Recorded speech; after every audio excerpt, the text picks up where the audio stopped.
जय Shri Krishna to all. Welcome to our YouTube channel commerce classes by Anoop sir. मैं हूं आपकी अपनी प्रियंका मिश्रा। पहले के लेक्चर में अच्छा कैसे हैं आप सब? सबसे पहले तो ये बता दो, आप मे बी सभी अच्छे होंगे, है ना। अब तो कोरोना टाइम की छुट्टियां भी मिल चुकी हैं सबको, घर बैठ के अच्छे से पढ़ाई हो सकती है। वैसे पढ़ाई तो स्कूल में ही अच्छी होती है। चलो, पहले के लेक्चर में हमने क्या डिस्कशन किया था? वेस्ट मैनेजमेंट के बारे में, है ना।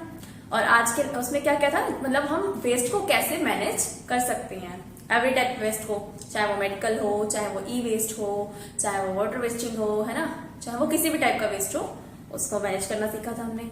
और आज के टॉपिक में हमारा क्या है? नेचुरल एंड एनर्जी रिसोर्सेज की जो हमें नेचर यानी कि हमारी प्रकृति ने दिए हैं, हमारे एनर्जी के रिसोर्सेज वो कौन कौन से हैं। सबसे पहले हमें ये समझना पड़ेगा नेचुरल रिसोर्स क्या है। नेचुरल यानी कि प्रकृति, प्रकृति जो हमें भगवान ने खुद से दे रखी है, हमने क्रिएट नहीं की, वो ऑलरेडी क्रिएटेड है ना।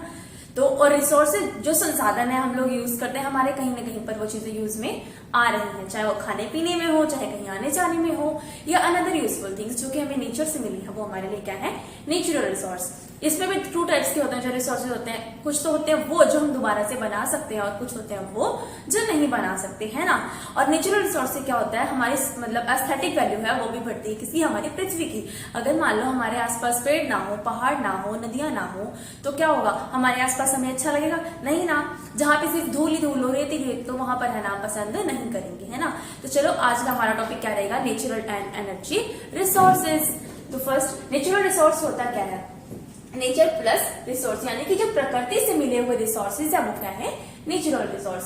Material that are found in nature, वो साधन जो हमें नेचर से मिलते हैं और क्रिएटेड बाय नेचर, या जिन्हें जो नेचर यानी कि प्रकृति बनाती है, तो उन्हें क्या बोलेंगे हम लोग? नेचुरल रिसोर्स बोलेंगे। जैसे कि call, mineral, water, oil, wine, है ना।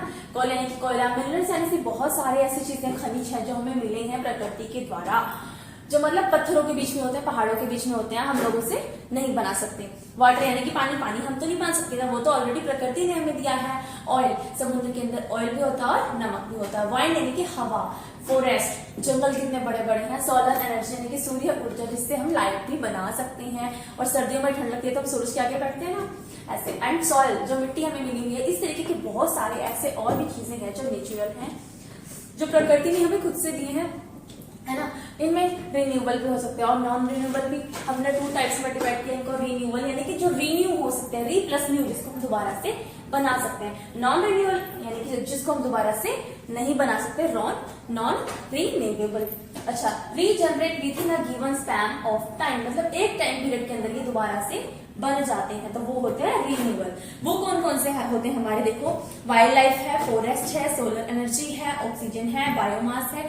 तो जितने भी टाइप के एनर्जीज हैं जो दोबारा से बन सकती हैं, वो क्या है? रिन्यूएबल।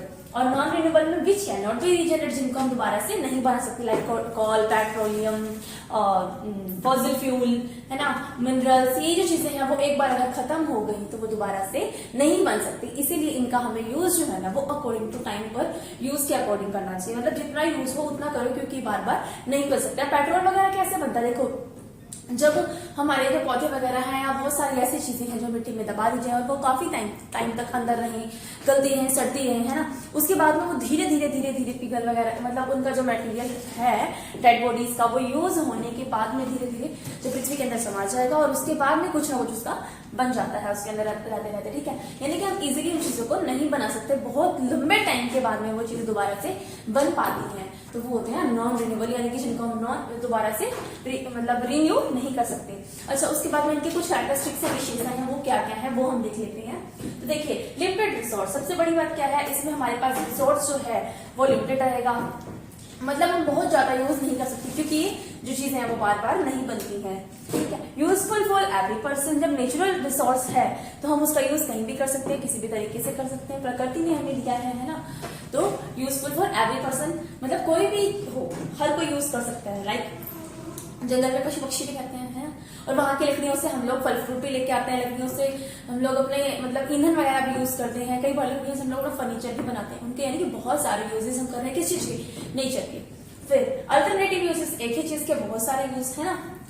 और next, resource are interrelated and interdependent. इसका मतलब क्या है? जो रिसोर्स है वो इंटर रिलेटेड इंटरडिपेंडेंट है कि वो हम पर भी डिपेंड करते हैं और हम उन पर डिपेंड करते हैं, यानी कि उनसे मिलने वाली चीजों का यूज तो हम करते हैं और हम उन्हें क्या देते हैं, पानी वगैरह देते हैं, है ना। वो सूर्य के प्रकाश पर डिपेंड रहते हैं। अगर मान लो हम एक पेड़ लगाते हैं, पौधा लगाते हैं, तो क्या होगा, बीज हमें लगाना पड़ेगा, उसको डेली पानी कौन देगा, हम लोग देंगे। सूर्य का प्रकाश उसे चाहिए ही चाहिए। उसके बाद वो जब बड़ा होगा तो फल फ्रूट हमको देगा, है ना।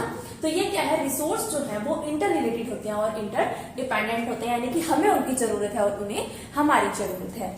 तो ये चीजों का आपको पता चल गया। मतलब एक तो नेचुरल रिसोर्स क्या होता है, वो फिर उनमें रिन्यूएबल है और रिन्यूएबल भी होते हैं, नॉन रिन्यूएबल होते हैं, ठीक है।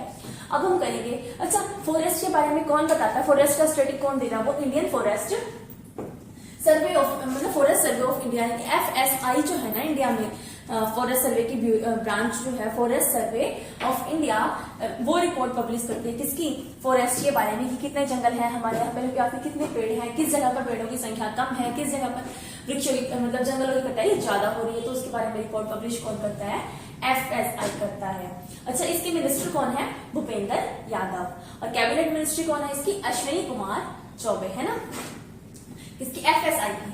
अच्छा, टोटल जोग्राफिकल एरिया हमारे यहाँ कितना है, 32,87,263 स्क्वायर किलोमीटर हमारे यहाँ पर टोटल जोग्राफिकल एरिया है। और जिसमें से जो फॉरेस्ट्री एरिया है हमारे इंडिया का वो है 7,12,249 स्क्वायर किलोमीटर। मतलब हमारे यहाँ पर इतने एरिया में से 7 लाख किलोमीटर स्क्वायर एरिया जो है वो उसमें जंगल है, ठीक है। और इंडिया के अंदर जो लार्जेस्ट फॉरेस्ट है, लार्जेस्ट फॉरेस्ट कवर कौन कर रहा है, MP कर रहा है, यानी कि मध्य प्रदेश कर रहा है। और सबसे कम कौन कवर अप कर रहा है, वो है हमारा हरियाणा, जहां पर सबसे कम पेड़ों की संख्या है, सबसे कम जंगल है। तो उसके बारे में बताते हैं कि कौन है, हरियाणा है। इंक्रीज जो है फॉरेस्ट में कौन सा ऐसा एरिया है हमारे इंडिया में, जहां मैक्सिमम इंक्रीमेंट होती रहती है फॉरेस्ट के अंदर, तो वो कौन सा है, वेस्ट बंगाल।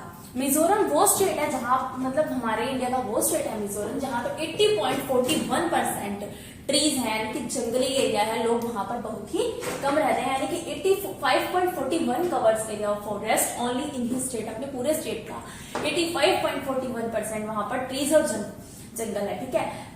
MP में कितना एरिया कवर होता है वो देखिए, 77,482 स्क्वायर किलोमीटर, मतलब सबसे ज्यादा कौन है, MP, जहां पर जंगल और ट्रीज हैं। नेक्स्ट, अरुणाचल प्रदेश में कितना है, 66,688 स्क्वायर किलोमीटर, सेकंड नंबर पे। Third number Chhattisgarh 55,611 square kilometre and Odisha है 51,619 स्क्वायर किलोमीटर। उसके बाद में जो हमारे बाकी के स्टेट्स बच जाते हैं उनमें जो ट्रीज है वो आते हैं, काउंटेड होते हैं, ठीक है।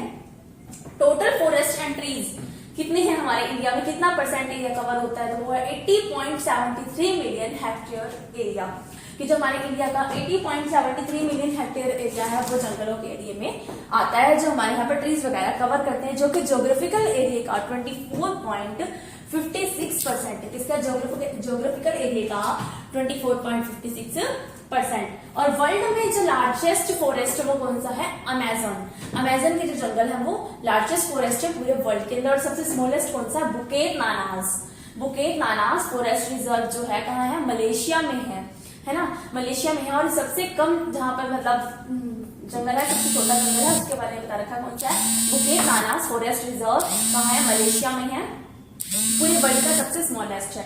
नेक्स्ट, सबसे ओल्डेस्ट फॉरेस्ट कौन सा, जो मिलियन ईयर्स एगो है, 18 मिलियन ईयर्स एगो का है, the Daintree rainforest. कौन सा है, the Daintree rainforest. और ऐसा कौन सा एरिया जहां पर एक भी पेड़ नहीं है, ऐसे हमारे यहाँ पर 4-5 एरियाज हैं, जिनमें से कुछ के नाम लिख रखे हैं, San Marino, Qatar, Greenland and Oman. अच्छा, father of Van Mahotsav India में किसे फादर माना जाता है इसका वो बता रहे हैं हम, KM मुंशी को इंडिया में वन महोत्सव का फादर माना जाता है। और इंडिया के अंदर टोटल 99 नेशनल पार्क हैं और 450 वाइल्ड लाइफ सेंचुरीज हैं जो कि इंडिया के अंदर हैं।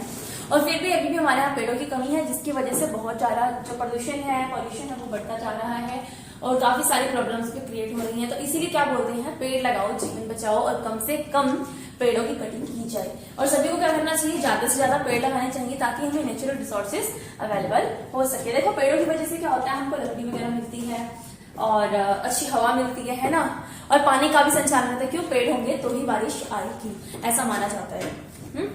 तो ज्यादा से ज्यादा पेड़ लगाना चाहिए। और उसके अलावा देखिए सोलर एनर्जी का ज्यादा यूज करना चाहिए, इससे कि हमें लाइट वगैरह बनानी चाहिए। ज्यादा हमें न्यूक्लियर पावर जो है उसका थोड़ा कम यूज करना चाहिए। मैक्सिमम यूज किसका होना चाहिए? सोलर एनर्जी का। और सोलर एनर्जी मिलती कहाँ से? हमें सन की हेल्प से मिलती है।